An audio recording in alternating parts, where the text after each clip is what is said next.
Zydus Wellness, the management on our show, in a recent note, Motilal Oswal said that the company's, diversified health and nutrition business with leadership in several consumer wellness categories has the best risk-reward profile among all the other peers. And in, an earlier conversation, the management did indicate growth and margin levers for them as well. The stock over the last 2 trading sessions up about 10%.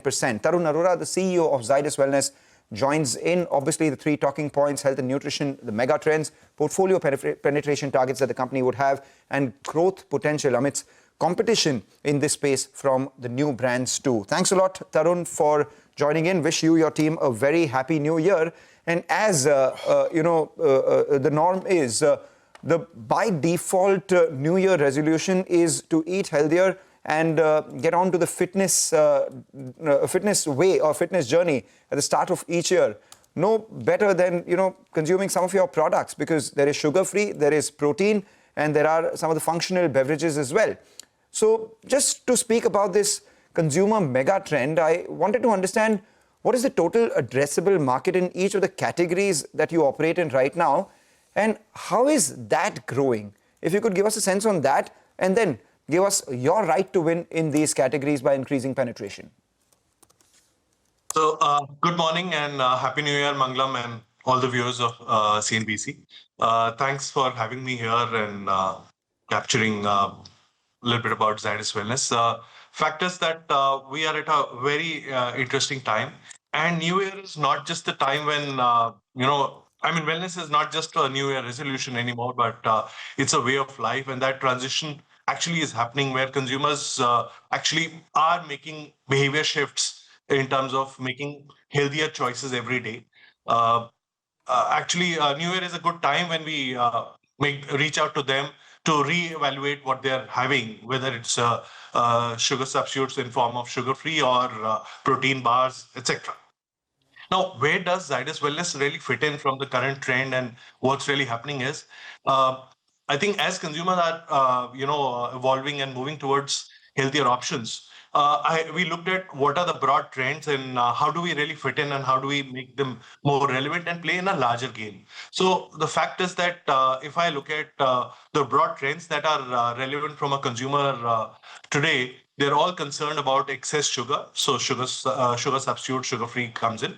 But it's not just adding sugar to your tea and coffee, but also sugar-free foods. So we've launched chocolates and cookies and few more products, even in international business. Similarly, another focus is protein, where actually nutrition overall, consumers are concerned about what nutrition do they have, and therefore protein has amongst the macronutrition product matters. And we had Complan, which we actually moved a lot more focused on, pivoted more towards the protein, the fact that we have a higher protein than its peers. And therefore, we have focused on that. And plus, we ended up, acquiring the Right Bite Max protein business. So overall, what we were participating in the market was only a functional beverages. We have started looking ourselves as a protein, and we believe that the whole protein segment will continue to grow. And therefore, the addressable markets could be, there are various ways to cut it, and say that, look, I am participating in bars which have a...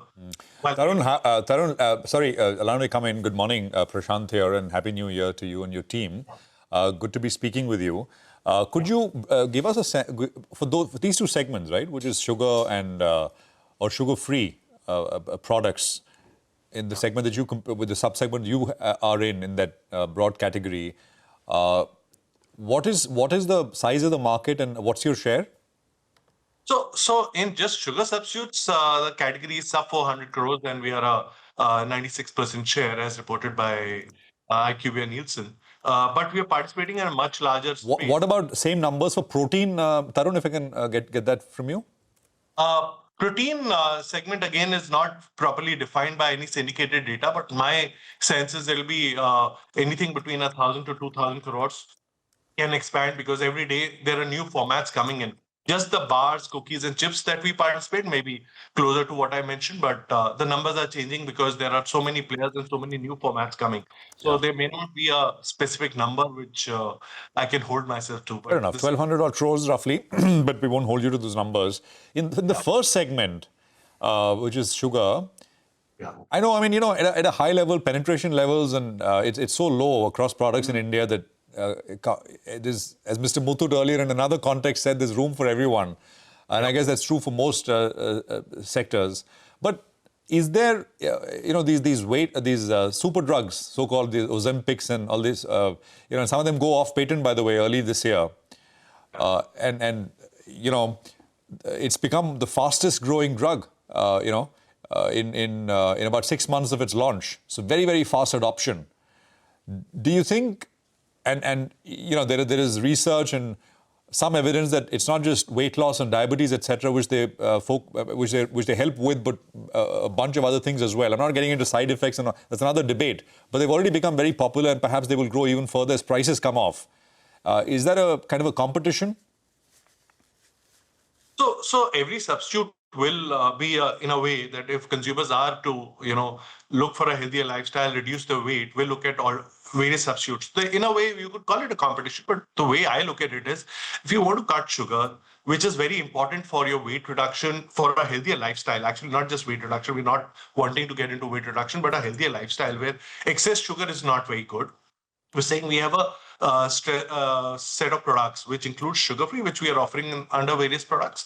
Then we have also got IM Light, which is a blended sugar, which reduces your sugar consumption by half with the same sweetness. And then we have sugar-free based products. And therefore, the way we are looking at it is that there will be consumers. I mean, the whole sweetness space is so large, and you can take various cuts of how we could be relevant to consumers in various consumption points. And that's how we are expanding the pie, rather than playing in the just for the diabetes to start with, and there's just weight reduction.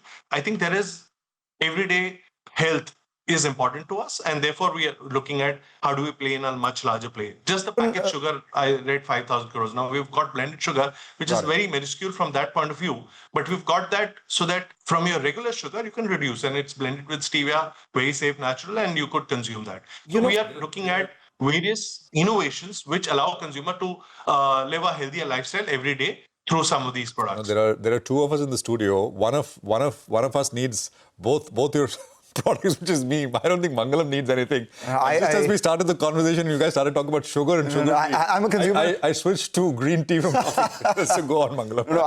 I'm probably a consumer of some of the protein products that they make. But Tarun, my belief is that the way this category evolves, larger share will come to the innovator more than just the person who's a legacy brand, or maybe the person who has the highest distribution, etc. Mind share is more important than everything else out here, largely because the distribution modes in the kind of people who consume these products have almost narrowed or diminished because of quick commerce. You spoke about the strength of the brands that you have already and the market share. But I'm looking at, in the same conversation, you said that on a daily basis, innovations in protein formats, protein delivery formats are coming by. And it's not only from newer players, it's Amul as well, coming out with something like a protein kulfi. So obviously, that is one of the things. Then you have Glucon-D. Yes, well-established, very well-known brand. But in the era of liquid IV and all these hydration salts, which newer brands are coming out with, the belief is, or the fear is that Zydus is innovation lacking despite the size that you have? Is the pace lacking despite the size that you have? So innovation and pivoting to more contemporary consumers happens in two ways. One is large innovations which actually which shift the market, and the other is 1% every day kind of shifts which you are making on each of the brands. Now, Glucon-D itself, if you really look at it over the last 4 to 5 years, we have almost 65% increase in penetration levels that we have seen. Now, from where it is, it's still very low. To me, the focus is not the 1100 crore market of glucose powders that Nielsen defines, but even within that, we could be 1500 crore. But I think we should look at is share of throat. How do we be relevant to a consumer from a energy and hydration perspective. So Glucon-D as a powder, like you mentioned, is changing every day, and we have made some 2 or 3 changes. Some of those are at the product level in terms of our offerings. The other is our consumer profile and how we are targeting them, which could be just the sun versus everyday tiredness, and therefore being more relevant to a larger set of consumers. Also formats, and I think it's interesting that you talk about some of those formats and competition that exists globally. I think we've learned from some of those. Some of those, our new products are already in the market. They contribute small, but they will continue to build on it. And we have some more innovations in the pipeline over next few coming quarters for each of these products, which will change the way these products look. So they do not change every day, every year, that you can make out a significant change. But some of these larger innovations that we have in the pipeline, which will flow out over next few quarters, will address some of these energy and hydration points that you've talked about. And similar for even a Complan or a Max Protein, where we're realizing that consumers are shifting. Like Max Protein, we are innovating so fast, but still not good enough. And you gave a very interesting example where a large legacy dairy player is saying, I have protein. So for us, therefore, to be relevant is not just saying that I have already a large player in protein bar and I should play around that. We are innovating every day. We've just launched a wafer bar a couple of months back in that. We've launched RTD as we speak. We started billing the RTD, and it's public space, so I can share that. And we have few more launches that we are working on, which will build around the consumer's preferences and pieces of their existing food habits, and how we can be more and more relevant to them in the spaces they want. They want more protein, but they also want to use products that they're more comfortable with. So how do you fuse these, converge these two possibilities is how we are looking at in each of these innovations. Take that point, Tarun. I'm curious to know what the launch pipeline is, what the innovation pipeline is, more as a consumer than just someone who's tracking the consumer sector. But I would hope that, you innovate faster, because the consumers at that level are moving a lot faster than most of the companies can innovate, and most brands can stay relevant. If you don't innovate, then perhaps you have to go ahead and buy some companies as well, just the way you've done with, RightBite. What we'll do is we're limited by time and obviously the fact that you're in a silent period. We'll get into specific details of your growth strategy and products and the targets that you have for the next year, basis your third quarter numbers, and we'll talk at a later date as well. But for now, thank you for literally whetting our appetite for what's to come. Take that short break. In fact, thank you for joining in.